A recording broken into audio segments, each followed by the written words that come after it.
Surat traffic પોલીસની બેદરકારી સામે આવી હોય તેવું લાગી રહ્યું છે।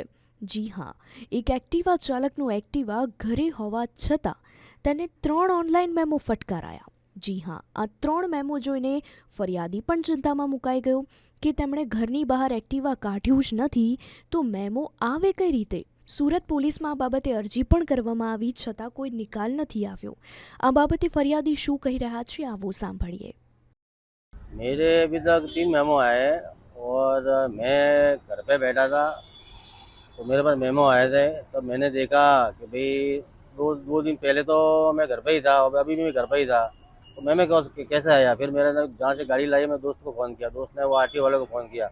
फिर मैंने दोस्त को बोला तू फ़ोटो मंगा, तो उसने फिर वो आरटीओ वाले से बात करके फ़ोटो मंगाए और फ़ोटो मंगाए। मेरे को दोस्त ने बोला कि ये तुम्हारा कोई जान पहचान वाला है, कोई सगा संबंधी वाला कोई लेकर गया एक्टिवा।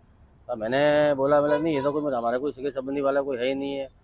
तो एक्टिवा तो मेरे घर पे पड़ी है। फिर जाके मालूम पड़ा कि कोई मेरा एक्टिवा कोई का नंबर कोई सेम कोई यूज़ कर रहा है।